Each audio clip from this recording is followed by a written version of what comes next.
Aujourd'hui c'est vlog. Alors bonjour les amis, si vous me permettez cette locution quelque peu matinale et finale, car j'ai bien peur que vous veniez de l'entendre pour la toute dernière fois. Cette phrase culte du format page 99. A pu. Fini la page 99. Pas a pu fini la chaîne, hein, mais a pu fini la page 99. J'arrête le format page 99. Enfin, pas vraiment, mais quand même. Que je vous explique. Lire un livre, le reposer, le reprendre, hésiter à le terminer, penser que ça pourra le faire, puis me documenter, trouver le bon angle d'attaque pour en parler, écrire, effacer, reprendre chaque paragraphe parce que je ne suis jamais content, tourner la vidéo avec tout ce que ça signifie de préparation et d'erreurs dues à mon amateurisme, et enfin monter la vidéo, eh bien ça me prend un mois à chaque fois. 3 semaines minimum. C'est un travail de bénédictin, de fourmi, voire d'âne batté. C'est presque abraire, hein, tellement ça me fatigue et surtout m'empêche de faire autre chose. D'ailleurs, le présent vlog va tout vous dire sur mes projets que j'espère dès lors pouvoir réaliser parce que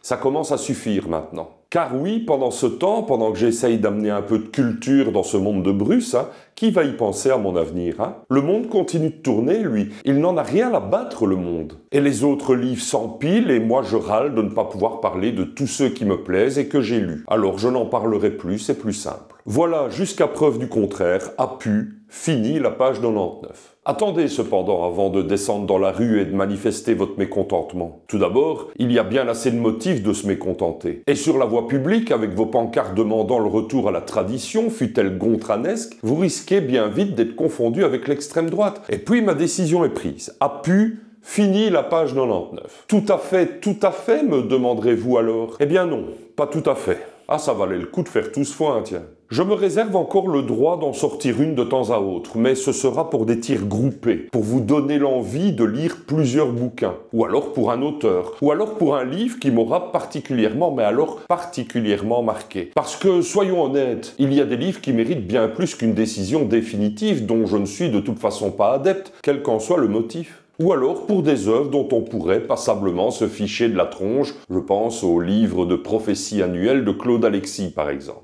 Vous savez, avec la page 99, j'ai voulu donner le goût de lire aux gens. Est-ce que j'y suis parvenu? Mystère, comme disait l'autre gros Marseillais à la bite à la langue bien pendue. Par contre, ce que je sais, c'est que pas mal de mes détracteurs ont cru que mon but était de faire des analyses littéraires. J'ai dû me tromper quelque part, car ce n'était pas ça du tout. Mon but était, en plus de montrer que lire c'est swag à fond les ballons, de me servir des livres comme prétexte pour évoquer les sujets qu'ils soulevaient. Mais ça aussi, ça a donné du grain à moudre à certains imbéciles qui, en plus de nous dresser la liste non exhaustive des choses qui sont autorisées à dire ou à penser, aimerait nous dire quels auteurs sont interdits de fréquentation, même par œuvre interposée, sous peine d'être confondus avec eux dans leurs opinions. Que c'est pénible la bien-pensance, n'est-ce pas? J'en peux bien souvent plus, hein. Parfois j'ai envie de partir vivre en Irlande, car oui, en Irlande, l'herbe est plus verte qu'ailleurs. En résumé, la page 99 ne meurt pas, elle est blessée seulement. Un peu comme moi, quand je me casse le fondement à pondre une demi-heure de vidéo après un mois de travail acharné et qu'un kidam vient de me dire en commentaire « J'aimais bien Gontran H, mais je trouve qu'il commence à devenir prétentieux. » Alors vous pouvez évidemment changer prétentieux en n'importe quel autre mot, hein,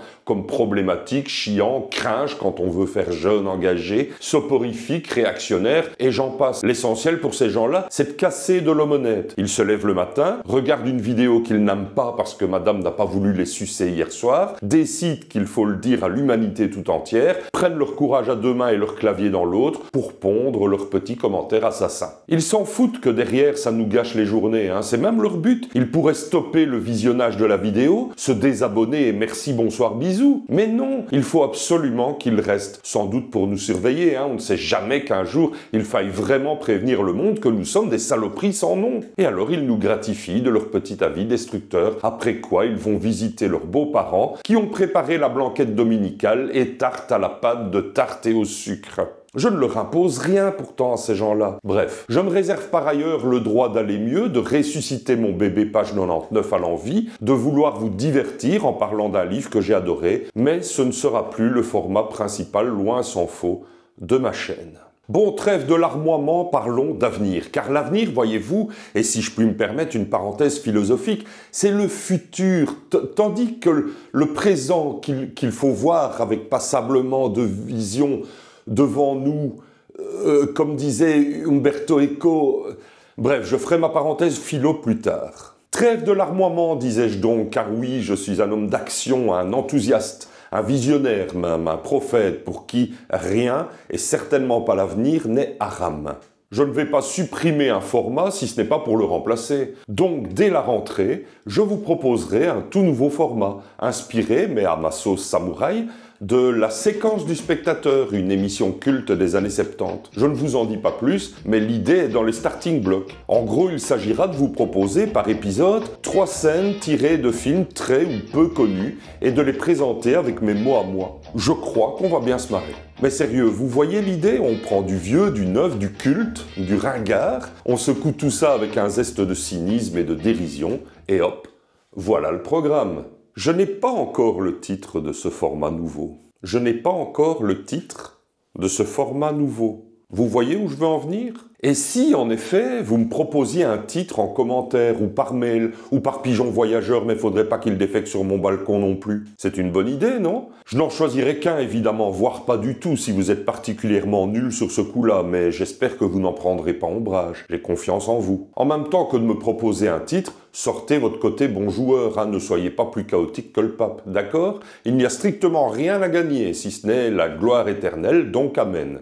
Voilà pour le teasing de ce nouveau format. J'espère que ça vous met l'eau à la bouche, tout comme à moi, à l'idée de dévorer les scènes cultes et de les partager avec vous. Parce que finalement, qu'est-ce qu'on ferait sans un bon vieux film de Derrière les fagots, un seau de pop-corn à la main, son ou sa conjointe dans l'autre et un peu de satire à la sauce Gontran H, hein? Exactement, on serait obligé de regarder d'autres chaînes forcément moins bien. Tiens, à propos, en me lançant dans ce nouveau format, je vais sans doute être démonétisé de la plupart de mes vidéos, parce qu'on ne rigole pas avec les droits d'auteur des films Universal et autres. Et puis, il y a bien longtemps que je ne vous ai plus cassé les pieds avec ça, mais il est grand temps de remettre les pendules à l'heure et des épinards sous le beurre. Vous savez, être youtubeur, c'est une aventure fantastique. On est reconnu dans les conventions, au supermarché, dans les toilettes publiques, dans la rue, dans les boîtes échangistes aussi, où il y a pourtant bien longtemps que je n'ai plus rien échangé, même pas des images Panini. On entretient une chouette communauté et tout ça. C'est une aventure fantastique, mais ce n'est pas vraiment la voie royale pour s'enrichir. Certains le sont, riches. Mais pas moi, vraiment. Vous le savez, le contenu ne se crée pas tout seul, et comme il y a aussi les lessives et la vaisselle à faire, heureusement que mes nuits sont plus belles que vos jours. Les vidéos, les montages, les projets, tout cela demande du temps et des ressources. Et c'est là que vous, chers amis, pouvez faire la différence.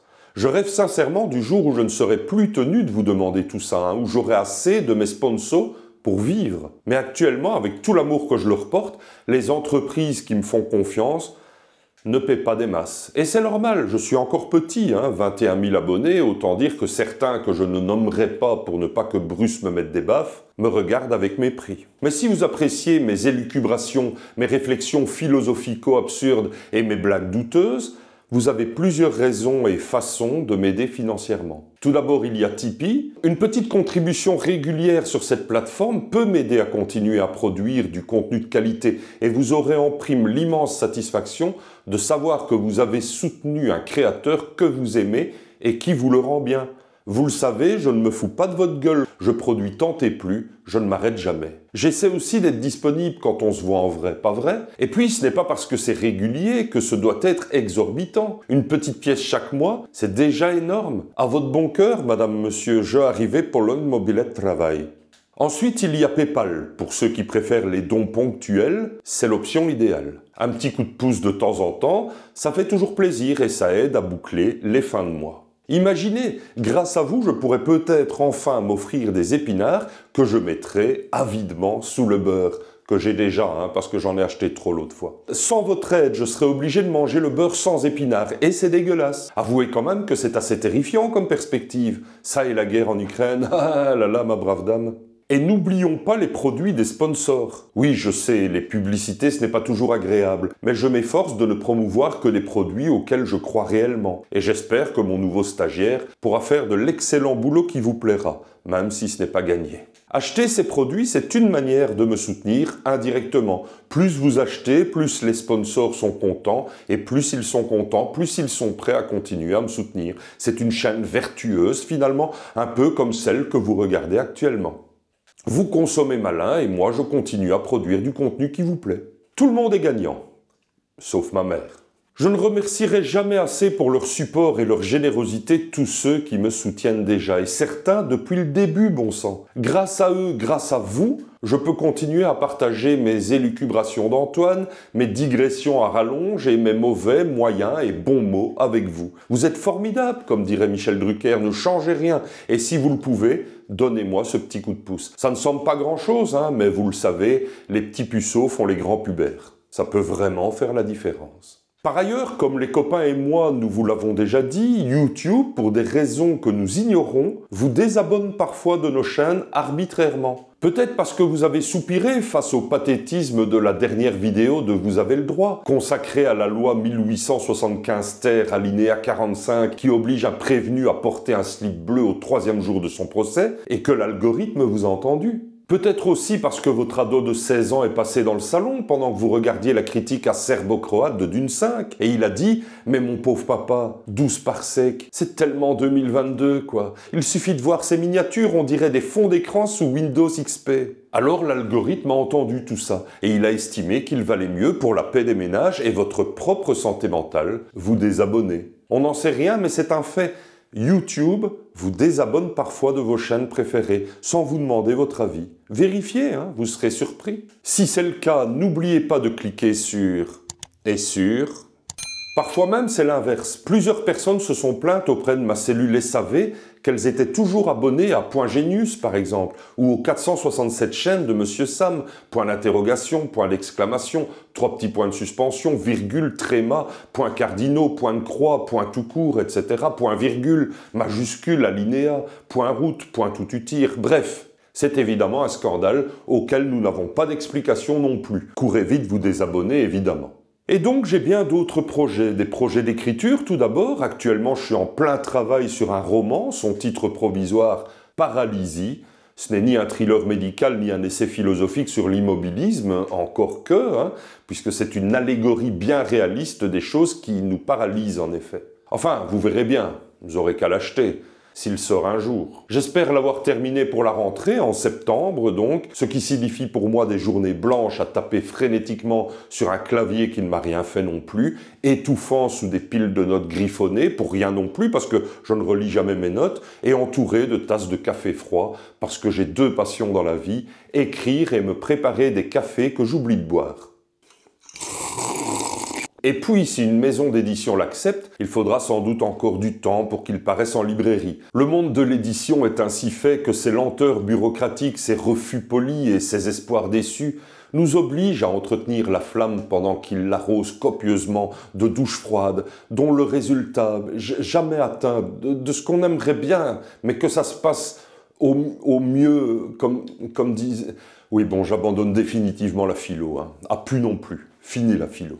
Mais sérieux, faut-il que je sois particulièrement masochiste pour avoir osé commencer ce travail? Sachez qu'il me reste environ un 5e du bouquin à écrire, mais comme j'aime qu'une fin en soit vraiment une, le travail restant est encore conséquent. Restons néanmoins optimistes. Peut-être que Paralysie se retrouvera bientôt sur les étagères de votre librairie préférée, entre 2 classiques de la littérature, genre Easy a disparu, ou Arrêtez de croire n'importe quoi, ou plus probablement entre un manuel de cuisine végane et le dernier Méditation transcendantale de Cyprine de Lamour. Tiens, en parlant de projet écrivain, pour la fin de l'année, j'aimerais de nouveau proposer une œuvre en auto-édition. Vous vous souvenez sans doute du calendrier 2023 et de l'almanach 2024. Vous avez été nombreux à les apprécier, vous me l'avez dit, je vous en remercie. À croire que mes petites phrases à la Gon ont égayé vos mornes journées, ou joyeuses journées, hein, qui suis-je pour juger? Je ne sais pas encore de quoi il retournera cette fois, mais je dois me dépêcher. C'est que ça ne se fait pas tout seul sous le sabot d'un cheval, ces machins-là.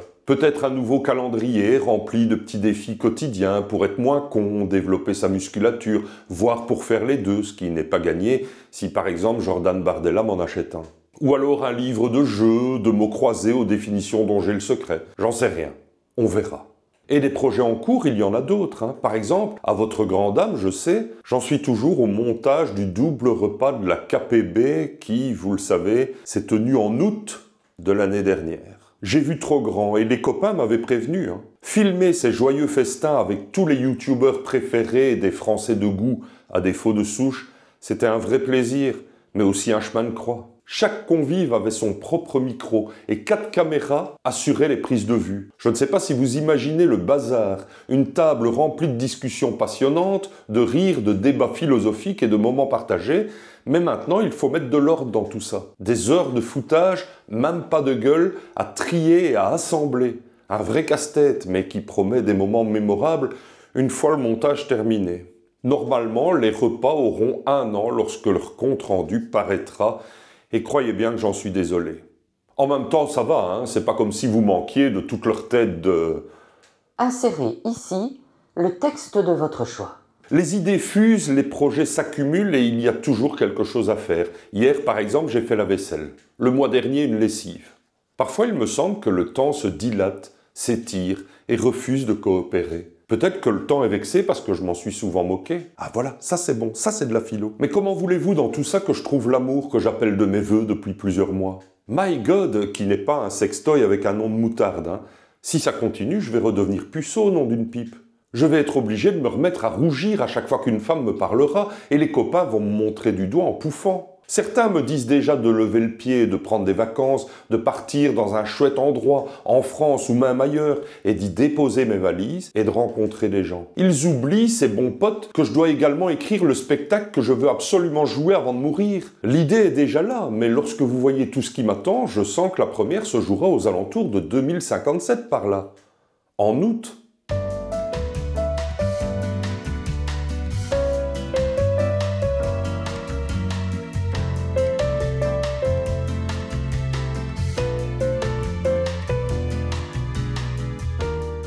J'avais même eu l'intention dernièrement de réaliser toute une vidéo sur les élections législatives des 30 juin et 7 juillet prochains. Une vraie vidéo bien structurée, pleine d'analyses et de réflexions profondes, de satire, de sarcasme et d'ironie. Mais à ça aussi j'ai renoncé. Je ne suis jamais parvenu à trouver le bon angle d'attaque et surtout je me suis dit qu'on allait encore, du chef de quelques abrutis, me faire un procès en positionnement politique et en « non mais de quoi je me mêle, espèce de Belge qui n'a pas eu de gouvernement pendant 541 jours en 2010, alors s'il te plaît ferme-la un peu ». Ce qui est faux, on avait un gouvernement, mais en affaires courantes, comme on dit par chez nous. Mais les abrutis ont ceci comme particularité, c'est qu'ils sont abrutis, alors du coup ils annonnent ce qu'ils ont entendu dans le journal et lu à la radio. J'ai renoncé parce que finalement la politique actuelle en France, c'est un peu comme mon patron. C'est très agaçant, ça sent du postérieur et on ne peut pourtant pas l'éviter, même en télétravail. Dans cette vidéo, que je ne ferai donc pas, je voulais déborder de subtilité pour mettre en garde nos amis français contre les extrêmes de tous les bords, de gauche, de droite,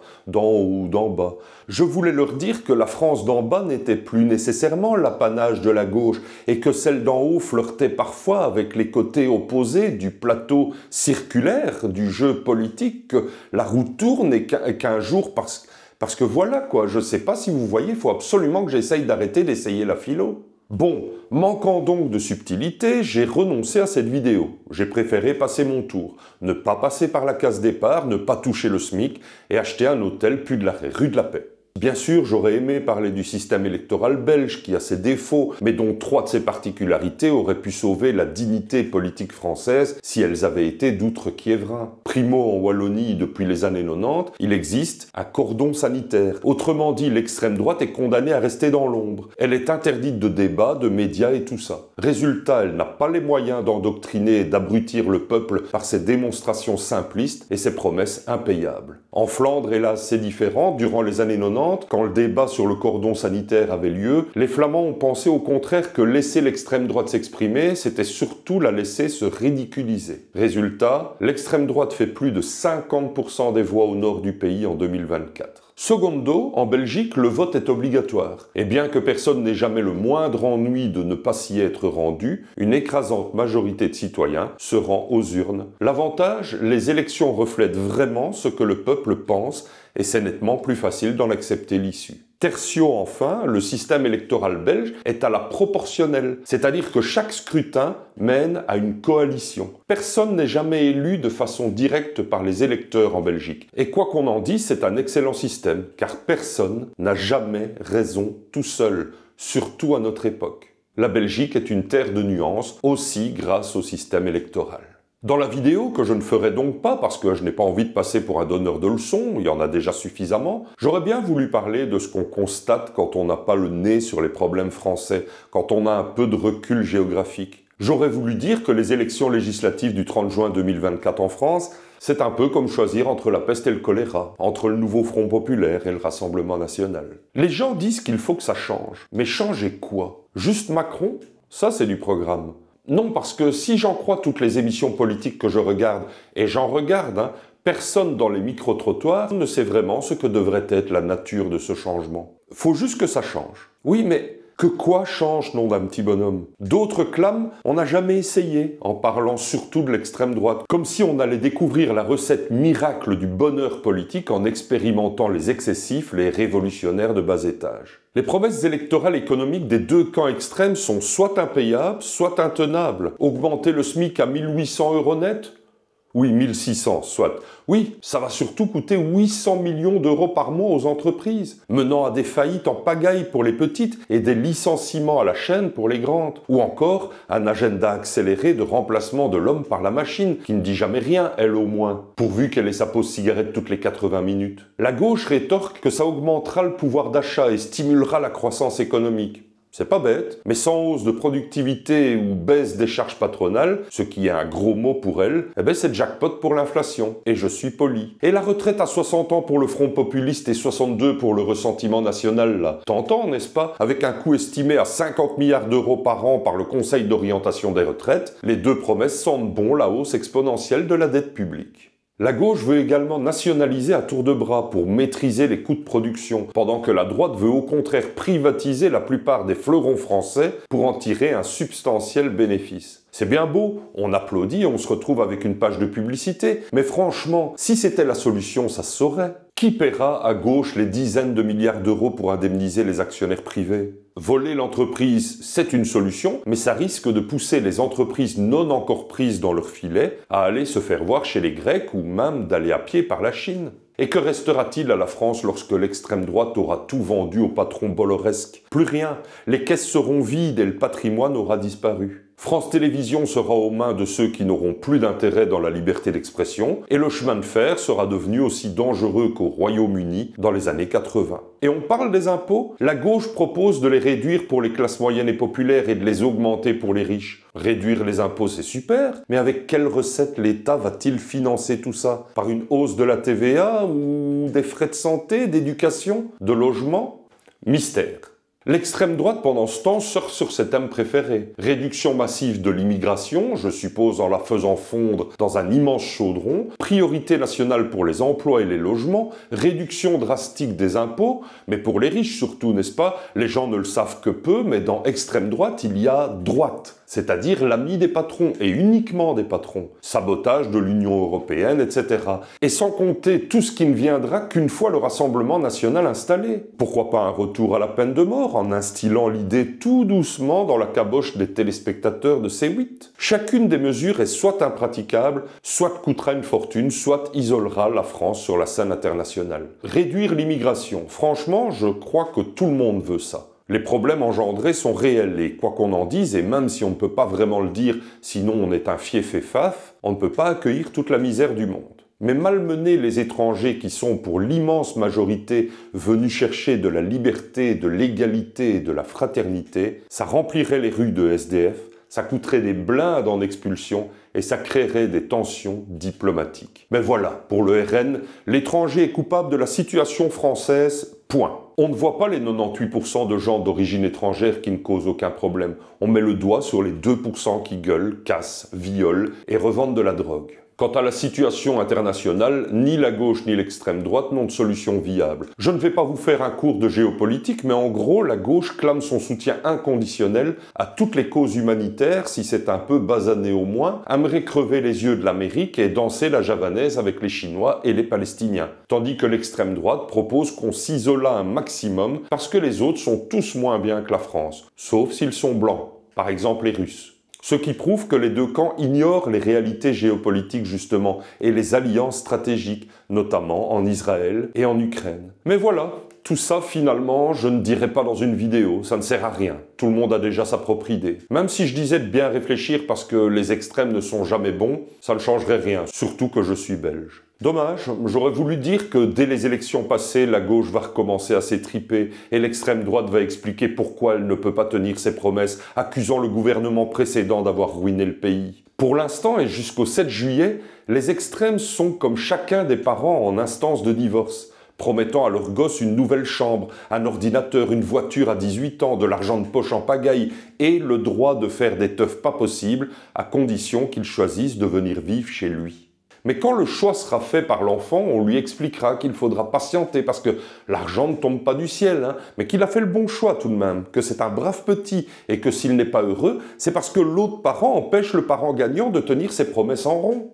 Essayons de ne jamais oublier que quand 40% des gens disent une connerie, eh bien ça reste une connerie. C'est pas un argument valable que la majorité écrasante. Si vous demandez à une classe de maternelle de lever la main à ceux qui veulent des bonbons, le score de l'élection sera celui d'une république bananière. Et puis voter pour l'un des extrêmes, c'est comme gifler votre gosse parce que votre patron vous a engueulé. C'est se tromper d'ennemis, et surtout d'amis. Enfin, quel que soit le camp qui gagne, il y aura des mécontents. Mais j'ai la faiblesse de penser que si c'est contre le centre que les révolutionnaires voudront se battre après l'élection, il y aura moins de chaos parce qu'ils auront moins d'élan. Sur ce schéma, réalisé par mes services de documentation, on le voit bien.